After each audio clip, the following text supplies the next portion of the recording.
ಚಿಂತಾಮಣಿ ತಾಲೂಕಿನ ಪೊಲೀಸರು ಶ್ರೀಗಂಧದ ತುಂಡುಗಳನ್ನು ಕಳ್ಳತನ ಮಾಡಿದ್ದ ಆರೋಪಿಗಳನ್ನು ಬಂಧಿಸಿ 3.20 ಲಕ್ಷ ರು ಮೌಲ್ಯದ ಶ್ರೀಗಂಧದ ಮರದ ತುಂಡುಗಳನ್ನು ವಶಪಡಿಸಿಕೊಂಡಿದ್ದಾರೆ.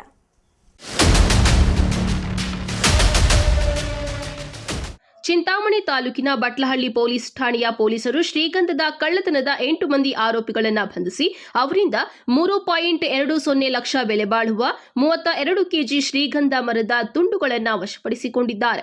ಬಟ್ಲಹಳ್ಳಿ ಪೊಲೀಸ್ ಠಾಣೆ ವ್ಯಾಪ್ತಿಯ ನಲ್ಲಗುಟ್ಲಹಳ್ಳಿ ಗ್ರಾಮದ ಸರ್ವೆ ನಂಬರ್ 47ರಲ್ಲಿ ಇರುವ ಶ್ರೀಗಂಧದ ಮರಗಳ ತೋಟದಲ್ಲಿ ಕಳ್ಳರು ಸುಮಾರು 1.5 ಲಕ್ಷ ರು ಬೆಲೆ ಬಾಳುವ 6 ಶ್ರೀಗಂಧದ ಮರಗಳನ್ನು ಕಟಾವು ಮಾಡಿ ಮರದ ಬುಡಗಳನ್ನು ಕಳ್ಳತನ ಮಾಡಿಕೊಂಡು ಹೋಗಿದ್ದಾರೆ ಎಂದು ಜುಲೈ 22ರಂದು ಮಾಲೀಕ ಖಲೀಲ್ ಬೇಗ್ ಅವರು ದೂರು ನೀಡಿದ್ರು.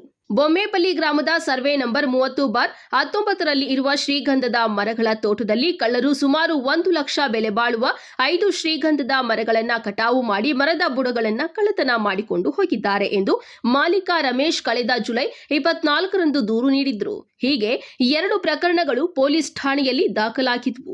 ಗಂಭೀರವಾಗಿ ಪರಿಗಣಿಸಿದ್ದ ಪೊಲೀಸರು ಕಳ್ಳರ ಪತ್ತೆಗಾಗಿ ಡಿವೈಎಸ್ಪಿ ಮುರಳೀಧರ್, ಕೆಂಚಾಲಹಳ್ಳಿ ವೃತ್ತ ನಿರೀಕ್ಷಕ ಜಿಸಿ ನಾರಾಯಣಸ್ವಾಮಿ ನೇತೃತ್ವದಲ್ಲಿ ಕಳ್ಳರನ್ನ ಪತ್ತೆ ಮಾಡಲು ವಿಶೇಷ ಪತ್ತೇದಾರಿ ತಂಡವನ್ನು ರಚಿಸಲಾಗಿತ್ತು.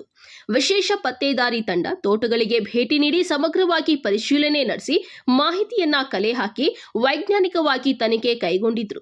ಸುತ್ತಮುತ್ತಲ ಸಿಸಿ ಕ್ಯಾಮೆರಾಗಳ ಪರಿಶೀಲನೆ ಮತ್ತು ಕಳ್ಳತನದ ಶ್ರೀಗಂಧದ ಮಾರಾಟ ದಂಧೆಯ ಮೇಲೂ ಕಣ್ಣಿರಿಸಿ ಆರೋಪಿಗಳನ್ನ ಪತ್ತೆ ಮಾಡಿ ಬಂಧಿಸುವಲ್ಲಿ ಯಶಸ್ವಿಯಾಗಿದ್ದಾರೆ. ತುಮಕೂರು ಜಿಲ್ಲೆಯ ತುರುವೇಕೆರೆ ತಾಲೂಕಿನ ಕಸಬಾ ಹೋಬಳಿಯ ಹೊಸಹಳ್ಳಿ ಗ್ರಾಮದ ತೀರ್ಥಕುಮಾರ್ ಮತ್ತು ಮೂರ್ತಿ, ಮಾಯಸಂದ್ರ ಗ್ರಾಮದ ಗೌಸ್ ಪಾಷಾ ಮತ್ತು ಅಫ್ಸರ್ ಪಾಷಾ, ಅದೇ ತಾಲೂಕಿನ ಬ್ಯಾಟರಹಳ್ಳಿ ಗ್ರಾಮದ ಮನೋಜ್, ಹಾಸನ ಜಿಲ್ಲೆಯ ಚನ್ನರಾಯಪಟ್ಟಣ ತಾಲೂಕಿನ ನುಗ್ಗೇಹಳ್ಳಿ ಹೋಬಳಿಯ ಕರಿಮಾರನಹಳ್ಳಿ ಗ್ರಾಮದ ಭರತ್ ಮತ್ತು ಶಿವ, ವಿಜಯನಗರದ ಏಜಾಜ್ ಬಂಧಿತ ಆರೋಪಿಗಳಾಗಿದ್ದಾರೆ. ಆರೋಪಿಗಳನ್ನ ನ್ಯಾಯಾಲಯಕ್ಕೆ ಹಾಜರುಪಡಿಸಿ ನ್ಯಾಯಾಂಗ ಬಂಧನಕ್ಕೆ ಒಪ್ಪಿಸಲಾಗಿದೆ.